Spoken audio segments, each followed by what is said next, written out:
for the elite clubs, who are the equivalents of Oasis, Beyonce, Taylor Swift, Coldplay, in terms of there's always going to be a secondary market for tickets. The traditional season ticket holder has outlived their usefulness. And what clubs want to focus on, it is a horrible word, it's yield. It's yield per fan, per match. Thanks for listening to the latest Beyond the Back Four podcast, available on YouTube and all podcast platforms. Subscribe now so you don't miss a single episode.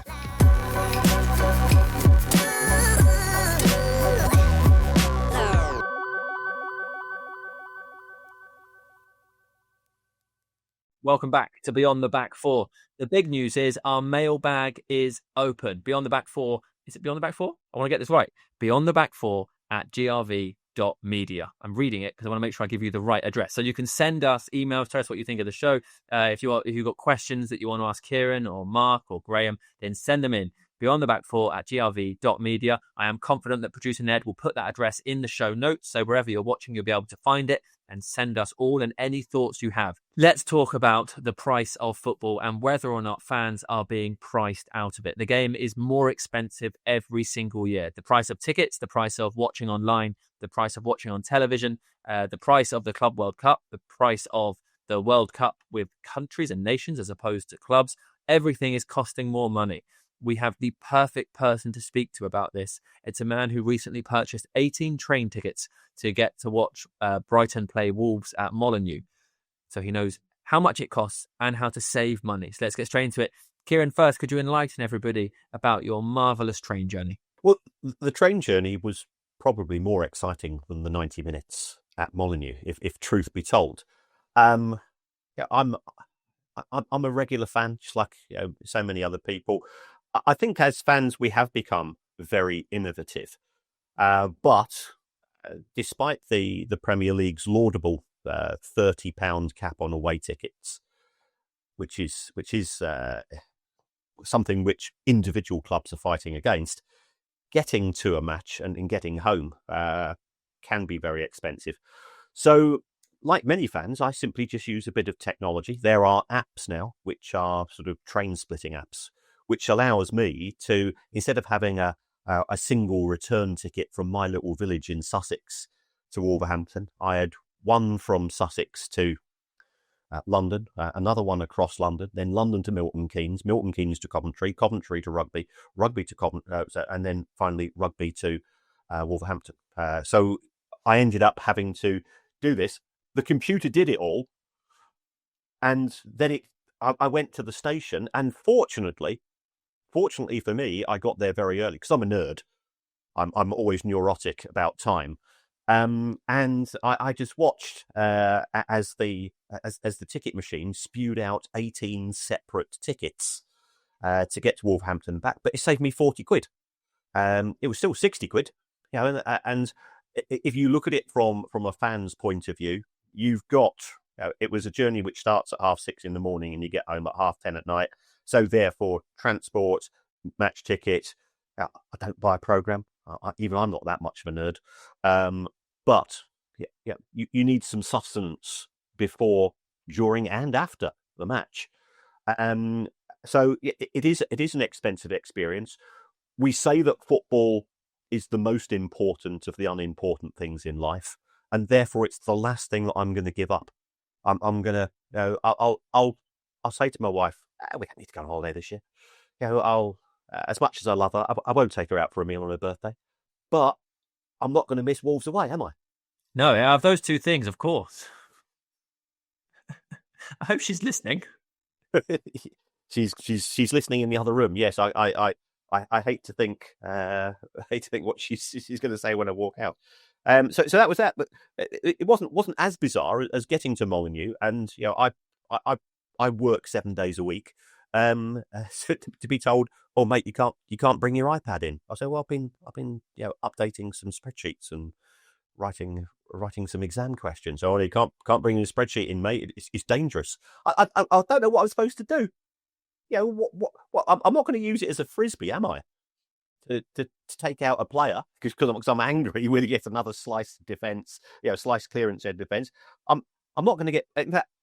it would have been better if I'd spent 90 minutes playing Angry Birds during the match, because it wasn't a very exciting match. But I'm not going to do that. I'm not going to do it. But at Molineux and other football grounds now, you cannot bring in an iPad for fear that you might film the match, which you can actually film on your phone. Yeah, there was an Evertonian, wasn't there, who once threw their phone at Wayne Rooney when he celebrated against them. Yes. Where does one leave an iPad if you can't take an iPad into a... Well, they've got an iPad care home.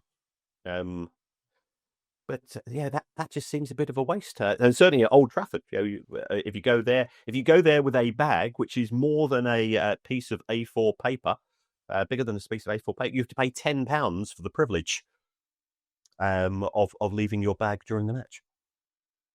Adds to the costs. Graeme, the big question is: would you rather go to the Molineux or have dinner with Kieran's wife? Well, I killed two birds with one stone. I'd take Kieran's wife to Molineux for a meal. There we go. Two birds with one stone. There you go. Because I do like Molineux. It's been a happy hunting ground for my team over the years. But yeah, I like Molineux. But fascinating trip. I do tend to avoid the trains, I must admit, when I go away from home. Do you think this is sustainable, what Kieran's talking about? Because these prices are going up. Trains are getting more expensive. At the moment, the average fan is thought to spend £135 on a match day experience. So that's buying food, paying for travel and the ticket itself. But there's constant talk about ticket prices increasing. There's constant talk that the railways, ideally, the railways are now going to be renationalised. But tickets currently are still not getting any cheaper. And food is not cheaper. Yeah, well, I know from my own team, Middlesbrough, we are one of the most expensive season tickets in the north of England. I think last year we were only second behind Liverpool in the north of England. So more expensive than Newcastle, Leeds, Manchester United, which for it coming from Middlesbrough, one of the poorest towns in the country, we know that. It's not a good place. And, I would when we say pricing fans out, but I think the top of English football is doing that. I think it's opening up the prospect of lower down the divisions, and that's why I think we are seeing a real interest in non-league football. My own local team, Stockton Town, who weren't even heard of, didn't even exist 30 years ago. The more former season ticket holders from the likes of Middlesbrough and even Newcastle and Sunderland, and they're getting fans through the gate. That's at the 7th tier in English football, Sam. I think this is really impacting in a positive way to the non-league scene. I really do. We're seeing some really massive attendances lower down the divisions. And I think that's a fallout from what's happening at the bigger clubs. It makes sense. Actually, it's a great fallout, isn't it, if that's what happens? Kieran, is possibly the secret behind all of this, do football clubs, I'm talking about the elite football clubs, in their model, do they want season ticket holders? Do they want the same people there every week? Or do they want different people? Do they want what we call day trippers? Do they want fans from abroad coming to a game, spending money in the club shop, going and not coming back for a year? Is that their preference? Yes. For the elite clubs, who are the equivalents of Oasis, Beyonce, Taylor Swift, Coldplay, in terms of there's always going to be a secondary market for tickets. The traditional season ticket holder has outlived their usefulness. And what clubs want to focus on, it's a horrible word, it's yield. It's yield per fan, per match. And if you take a look at that yield on a net basis, we've got Chelsea and Spurs are very much at the top of the Premier League on an average of £90 per ticket per match. Remember, that includes kids, that includes seniors, that includes the family stand, and so you think, and that's before VAT. You add on 20% VAT as far as what the fans paying. They're paying on average fairly close to 110. They want that figure to go up and up, and the reason for that is that we're not getting any more money from the TV deal. The Premier League's getting 4% more money in 2029 than it had in 2017, as far as the domestic deal is concerned. So they're reliant upon overseas markets to continue to grow. That's not guaranteed. So why not target the fans? The season tickets holders are bed blockers, because what happens is, this is an accusation made by my wife, or perhaps ex-wife if she listens to this podcast. You go every match to the same pub, sit around the same table with the same blokes, telling the same stories about the same matches you went to 30 years ago. You get to the ground at 10 to 3, you leave straight afterwards. if I'm going to Spurs, if I'm going to Anfield, if I'm going to the Etihad, wherever it's going to be, you get there at 1:30 because, hey, this is the club I've been supporting. This is the club I've been desperate to go and see for so many years. So you get there at 1:30. What are you going to do for that 90 minutes before the kickoff? You're going to spend money. You're going to stay afterwards. What are you going to do? You're going to spend money.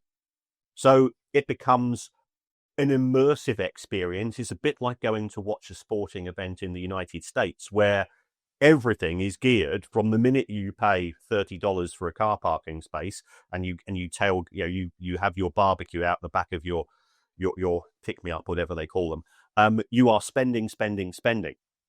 And the longer you can get people there. So it's far more lucrative to have the non-legacy fans. And at Manchester United, I think we saw, there was a report on, I think BBC Sport or somewhere like that recently, that a guy who'd been shifted out of his ticket, which was just behind Amarin, into somewhere else. He's having to pay twice as much, but he's being replaced by people. Manchester United now selling the dugout experience at £200 a ticket.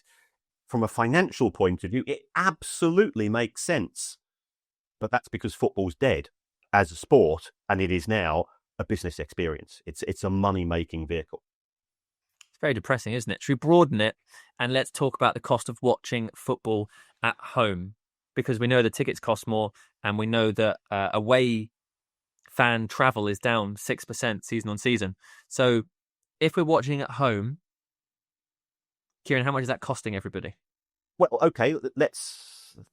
The elephant in the room, it depends whether you're paying a legitimate price or a non-legitimate price, depending upon your source.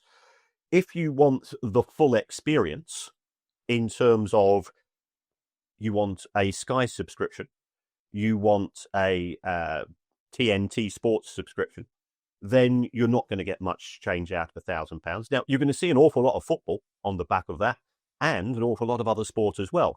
The quality of the product is very, very good, but some people do feel that they're being priced out of it, and therefore the broadcasters are in a very challenging position. If they continue to put up their prices, then it's going to make the alternative of using a pirated substitute that becomes very alluring. And also, you do see more matches because they get the 3 p.m. blackout matches. So it's very difficult for the likes of Sky and TNT. We've seen redundancies at the broadcasters as well, because there's pressure put on them in terms of costs. They are trying to innovate in terms of different alternate ways in which they can provide the product. But I'll be perfectly honest, I will watch football if I think it's going to be a good match. I've never switched on. I was like, oh look, they've got a camera in the referee's pocket. RefCam, it's a gimmick, and it's not going to make a blind bit of difference as to whether or not you use it. So I think the broadcasters are in a very challenging position. We've seen haircuts in Italy, in Germany, in Spain. We've seen a collapse of the French TV deal. The Premier League is the one remaining product which continues to generate the money because they got in first, and they do put out a fantastic product both on the pitch and from the broadcasters. But from a pricing point of view, it's a really sticky wicket. Graeme, let's talk about the World Cup next year. So FIFA want to introduce dynamic pricing. People in the UK were probably first made really aware of that when it came to Oasis and their ticket selling, and it's just uber surge from anybody else's perspective. The more people want something, the more it suddenly costs, and the more they want it, the more it costs, and the more they want it, and the more it costs, and those prices keep going up and up and up. Do you think that will put football fans off the World Cup? And also, do you think it's fair? Intrinsically, it's not fair, clearly. But there is an argument, next year, if it's Panama versus Venezuela, should that be the same price as England, Argentina, for instance? I'm sure FIFA would argue back that it shouldn't be. So you can see that sense of the argument. It's a tough one to really get on board with. It's going to take an awful lot for fans to get over there. And I guess the one bonus that FIFA will have is any fan who isn't already based in the Americas coming over is going to buy multiple tickets. So that's the advantage that FIFA have. Are they going to take advantage of the fans? Possibly, but I guess you would argue any fan, especially from Europe, making that trip over the pond is probably going to be anticipating these ticket prices. And I guess, will you have to have bought them before you travel? Maybe not, given it's in America.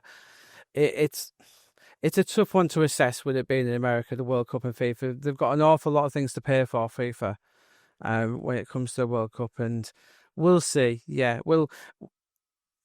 and I guess the fans who I'm not going to make the trip myself, but is it the ticket prices that would put me off?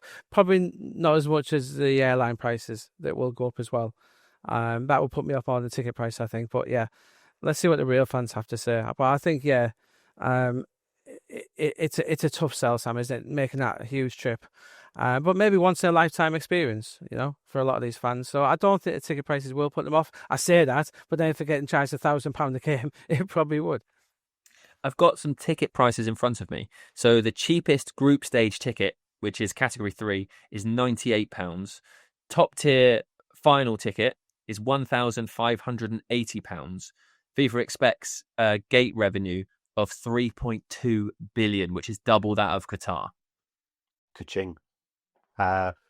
What is more concerning is that some of those tickets have already gone on sale. So they're going in a series of tranches, and FIFA have appointed themselves as official ticket tout of the FIFA 2026 World Cup, in the sense that they have set up a real resellers market. And what this has resulted in is that if you do want a ticket for the FIFA World Cup final, the cheapest I've seen, going on to FIFA's own site, is around about $10,000, and the most expensive is $60,000. And on top of that, FIFA will charge you, the buyer, a 15% fee for sending you the ticket. So that's that's $9,000 on top, and they will take 15% away from the seller. So it's become very, very lucrative for FIFA as far as this tournament is concerned. There's an argument for saying if demand outstrips supply, then use dynamic pricing.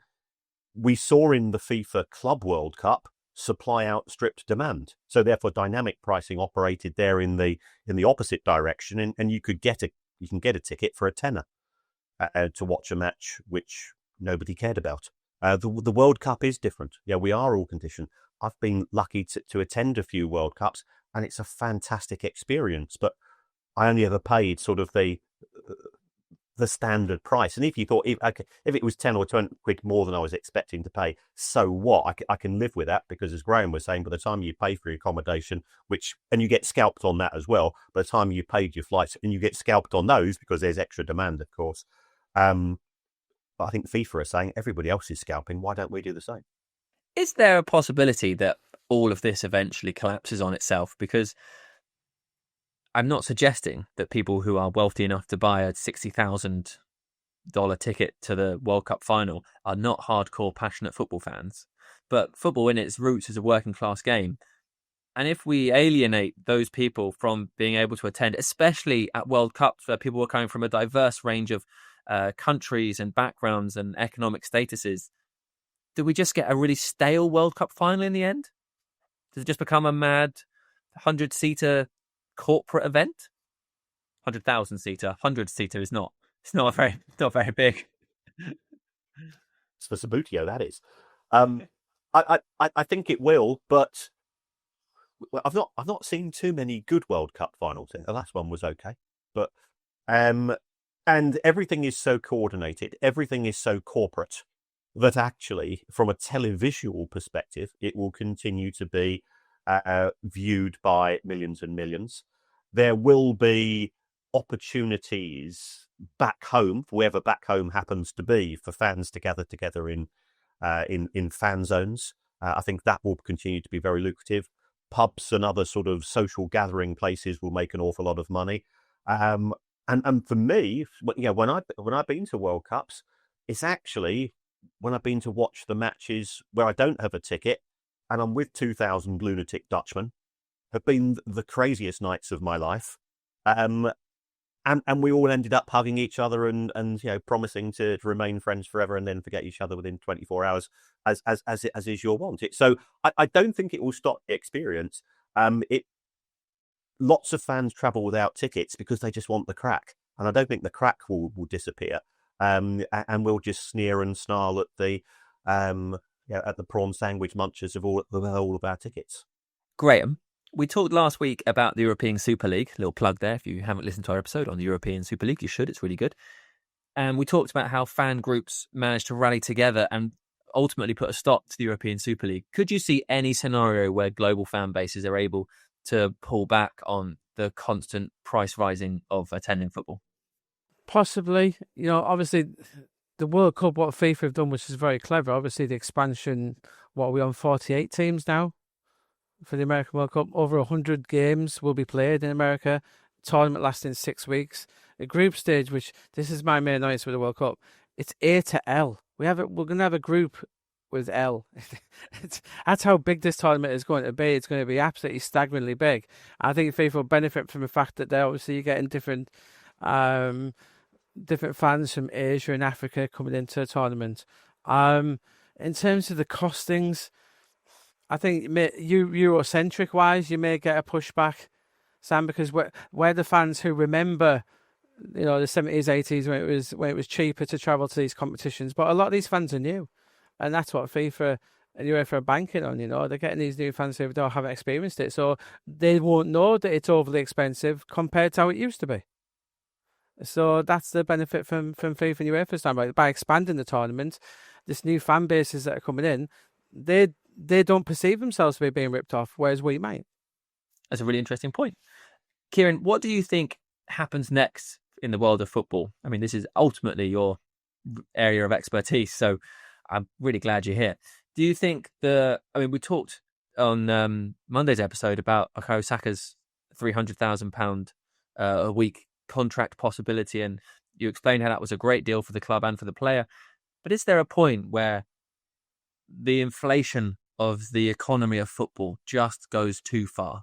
I think if there is a change of psyche and culture as far as the owners are concerned, football has been spectacularly successful at bringing in the extra money since the Premier League started. And we always use that as a benchmark, as a ground zero date. Since 1992, revenues are up over 3,000%. Absolutely brilliant. Fair play to them and what they brought in terms of the broadcasting product, the gentrification of the game. Because I used to go in the 70s and 80s, and it was horrible. And even at Premier League level, I was watching matches at what you would call decent clubs. And that includes my own club, Brighton and Coventry, and Wimbledon were playing in front of 5,000 or 6,000. Brighton were playing in less than 10,000, Coventry less than 10,000, and so on. Chelsea were getting sometimes 13 or 14. Football was horrible. So I think the Premier League do deserve a lot of credit for making it a really acceptable product. But where football has failed to deal with its own issues is that it's great at bringing the money in. It's absolutely rubbish at controlling costs. If all of the clubs decide that together they are going to cut back on costs, then I think that'll be successful. But the trouble is you only need one club to break ranks. And we saw this initially. We go back to 2003 when Roman Abramovich came in, and as David Dean used to say, all of a sudden Chelsea had their tanks on the lawn firing £50 notes at our players. How do we respond? We put up the wages. Sheikh Mansour comes along 4 or 5 years later, does exactly the same. And we've got new owners who want to do similar at Newcastle, at Villa, probably at Forest as well. Football, I at the elite level, at Premier League level, I don't see a problem because it is now a billionaire's plaything. And although we might say, £300,000 is a lot of money for a weekly paycheck, as far as the billionaires are concerned, they can afford it. It's football doesn't have a money problem. Football has a problem when the owners decide that they don't want to spend the money, and that's when the consequences will start to roll out. Graham, we talked a bit last week, I think, and you were telling us about how your son's interactions, the world of football, is through FIFA.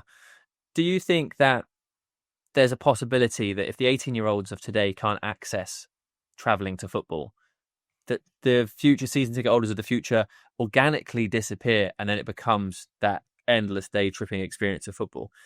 But I suppose you've also slightly touched on this and think, well, maybe non-league will benefit, and eventually this will be the non-league podcast.